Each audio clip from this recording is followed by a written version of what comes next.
Hello everyone, this side Pankhudi from Bells. I welcome you all again to my channel. So today we are going to learn how to score 9 bands in IELTS. Yes, 9 bands. पहली बात, ये कोई impossible नहीं है कि आप नहीं score कर पाओगे. Everything is possible if we have determination to score that much. ठीक है, अगर हम चाहें तो हम ले भी सकते हैं, अपने आप को प्रूव भी कर सकते हैं. So today I am going to tell you about what is listening and how to score 9 bands in listening. First of all let's see what is listening. Listening होती क्या है? लिसनिंग में पहले आते हैं 40 क्वेश्चंस.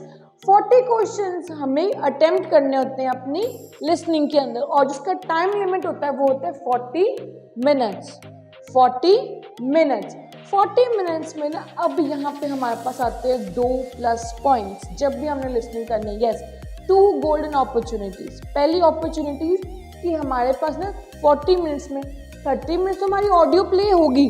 हमने ऑडियो सुननी है, अपने क्वेश्चंस को पढ़ना है, और ऑडियो के अकॉर्डिंगली और क्वेश्चंस के अकॉर्डिंगली हमने अपने आंसर्स लिख देने हैं. सेकेंड, जब 10 मिनट्स हमें मिलती है ना, ये किसी और मॉड्यूल में नहीं मिलते एक्सेप्ट फॉर लिसनिंग, कि एक्स्ट्रा 10 मिनट्स हमें प्रोवाइड किए जाते हैं कि हम अपने आंसर्स अपनी क्वेश्चन बुकलेट से अपने आंसर बुकलेट में ट्रांसफ़र कर सकते हैं. This no rush. ठीक है, तो we have 2 booklets with us. One is question booklet and one is answer booklet.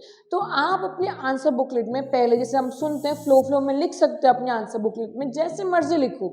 You can write abbreviation, you can write up to 4 words also in your question booklet. But when you are going to transfer in your answer booklet, you need to see कि कौन सा word है, कितनी word limit है, उन्होंने number मांगा है कि वर्ड मांगा है. ये चीज़ें बहुत इंपॉर्टेंट है जब हम अपने आंसर ट्रांसफ़र कर रहे हैं. अगर नंबर मांगा है तो आप नंबर दोगे. अगर उन्होंने हमसे नो मोर देन 2 वर्ड्स मांगे तो हम 2 वर्ड से ज़्यादा बिल्कुल भी एक्सीड नहीं करेंगे. अगर आपने अ भी एक्स्ट्रा लिख दिया ना, वहाँ पे क्रॉस ही लगेगा. ठीक है, नेक्स्ट सुनो, योलो. इसका मतलब क्या होता है? You will listen only once. एक ही बार ऑडियो चलेगी, एक ही कंटिन्यूस स्ट्रेच में चलेगी, दोबारा नहीं प्ले होगी. अब यहाँ पे मैं आपको सेकंड गोल्डन अपॉर्चुनिटी बताती हूँ. वो क्या होती है?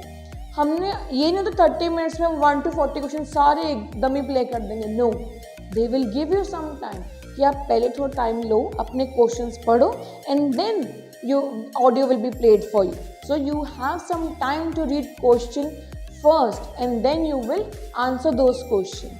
सो सेकेंड इज, पहले टाइम मिलता है, क्वेश्चन पढ़ो, अपने कीवर्ड लोकेट करो कि मैंने कीवर्ड क्या ढूंढना है. अगर नेम बोला तो आपको पता होना चाहिए यार यहाँ पे कोई अल्फ़ाबेट आएगा. अगर उन्होंने बोला नंबर तो आपको पता होना चाहिए यहाँ पे कोई न्यूमेरिक डिजिट आएगा. पाउंड्स लिखा है, डॉलर्स लिखा है, तो आपको तब भी पता होना चाहिए यहाँ पे कोई नंबर ही आएगा. अब हम यहाँ पे कर सकते हैं गेस वर्क. गेस वर्क कैसे? ऑक्यूपेशन लिखा है, आपको हो सकता है यार यहाँ पे डॉक्टर हो, डेंटिस्ट हो, ये बंदा गेस कर लेता है कि ऑक्यूपेशन यही होंगी. ठीक है, नंबर ऑफ डेज, कि नंबर ऑफ डेज आप कितने दिन रुक रहे हो, तो दिन नंबर मांग रहे हो तो यहाँ पे भी कोई नंबर ही आएगा. नेक्स्ट 4 सेक्शन, जैसे मैं आपको बताया 40 क्वेश्चन होते हैं. 40 क्वेश्चन, हर एक सेक्शन में 10 क्वेश्चन होते हैं. सो नेक्स्ट वन है, जैसे मैंने आपको बताया 4 सेक्शन होते हैं, 40 क्वेश्चन होते हैं, हर एक सेक्शन में 10 10 10 एंड 10. और ये भी ध्यान रखना, इनका जो डिफिकल्टी लेवल होता है इट इंक्रीजेज. मतलब ये सबसे इजी होगा, first section will be very easy, whereas 4th section will be toughest.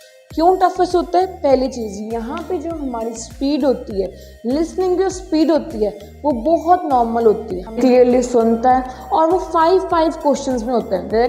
हमें वो पहले 5 पढ़ने को टाइम देंगे, फिर नेक्स्ट 5 को. बट जब हम 10 लाइक 31 to 40 क्वेश्चन में पहुँच जाते हैं, एक तो स्पीड भी बहुत तेज़ हो जाती है, सेकेंडली वहाँ पे वो हमें 5 क्वेश्चंस पढ़ने का टाइम नहीं देते. वो सीधे कहते हैं यू हैव सम टाइम. तो 31 to 40 ही हमने पूरे 1 स्ट्रेच में पढ़ने होते हैं. हमने कीवर्ड्स मार्क करो, टाइम इज सेम, जितना हमें फर्स्ट 5 में मिलेगा उतना ही 31 to 40 में मिलेगा. तो इसका भी ध्यान रखना है. Okay, I hope now listening is clear. मैं आपको बताऊंगी अब टाइप्स क्या होती है लिसनिंग में.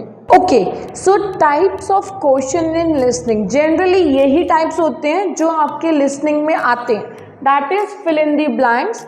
Now I will show you an image of fill in the blanks in listening.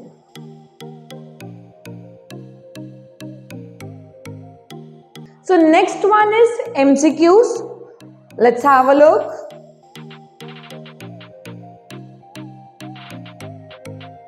Third one is map, plan or diagram.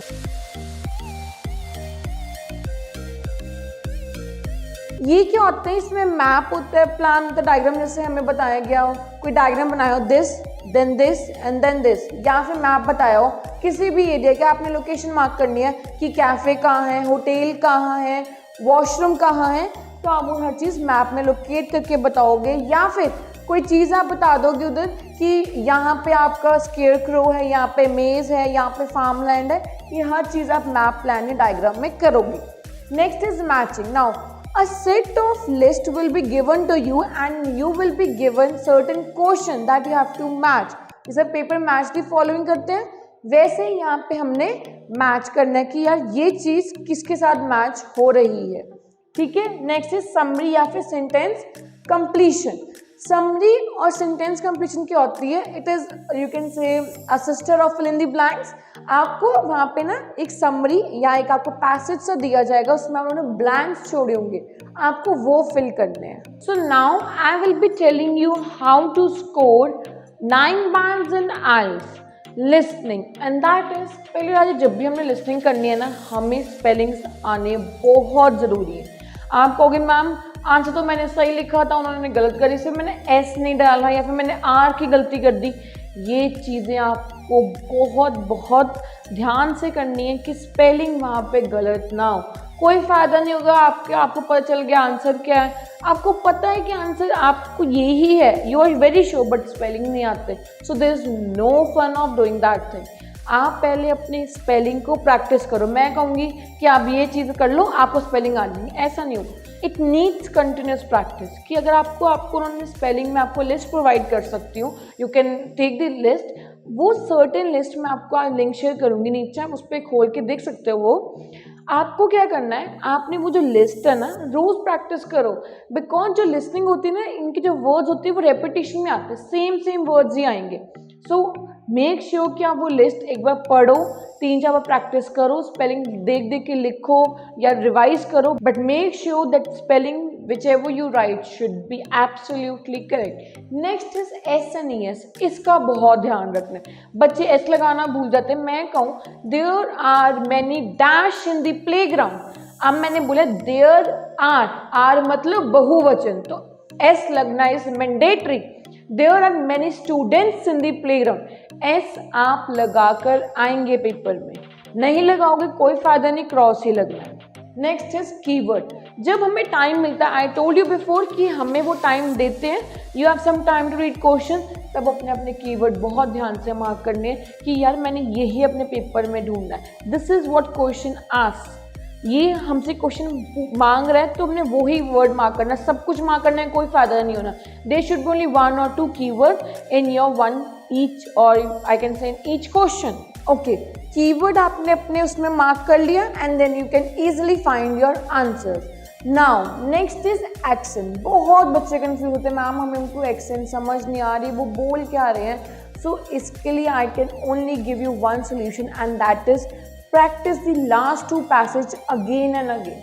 जब वो प्रैक्टिस करोगे ना, सिर्फ प्रैक्टिस करनी, जब वो प्रैक्टिस करोगे, एक तो आपको पता चलेगा कौन बात कर रहा है, ठीक है, उसकी एक्शन के बारे में क्लियर होगा, प्लस आपकी इससे जो स्किल्स होती हैं वो बढ़ेंगी. ठीक है. कई बच्चे होते हैं कि उनके लिसनिंग स्किल्स नहीं आते, they are not familiar with English accent, उनको नहीं आता. So what you can do is you can listen to English songs, English movies, English go watch some shows on Netflix, but आपको English सुनने की आदत होनी चाहिए, क्योंकि लिसनिंग में बहुत ध्यान से सुनना पड़ता है कि वो वर्ड कब बोल रहे हैं, कौन से बोल रहे हैं. क्यों? क्योंकि इसमें डिफरेंट टाइप्स ऑफ स्पीकर्स होते हैं. ये नहीं होता कि एक ही बंदा पूरी 1 to 40 क्वेश्चन बोल देगा. No, never.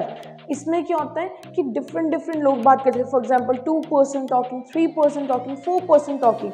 तो आपको क्या करना होता है, इसमें आपने ध्यान से सुनना है, देखना है कि गर्ल बात कर रही है कि बॉय बात कर रहा है, या कौन सा पर्सन बात कर रहा है, कौन सा थर्ड पर्सन बात कर रहा है। जब तक आपको ये क्लियर नहीं होगा ना, you won't be able to score above I can say 5.5 और 6 bands in IELTS listening.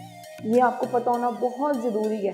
Accent plays a very part and parcel role है, I would say, in IELTS listening. ध्यान से सुनो, समझो वो क्या कह रहे हैं। जितनी प्रैक्टिस करोगे लिसनिंग, उतनी आपकी लिसनिंग अच्छी होगी। You know, IELTS all depends upon practice. मैं आपको आज चीज़ें बता सकती हूँ कि IELTS करनी कैसे, क्या चीज़ों पे ज़्यादा फोकस करना है, but you are the one who have to do it. आपको बैंड सही है, आपको प्रैक्टिस ज़्यादा करनी है, ठीक है।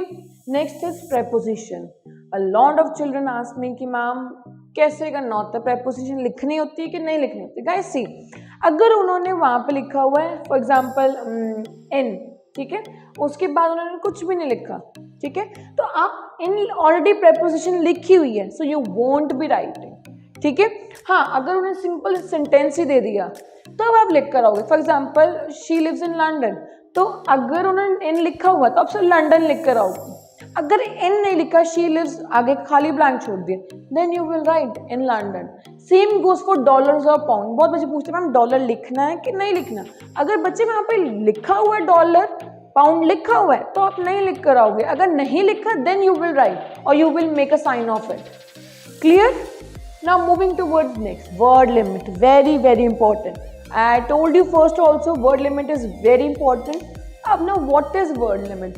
कि उन्होंने कितने word हमसे मांगे, 2 word मांगे, 3 words मांगे, 1 word मांगे। ध्यान रखना, जितने word मांगे, जितने नंबर मांगे, उतने ही लिख कर आओगे, एक भी ज्यादा नहीं लिख कर आओगे।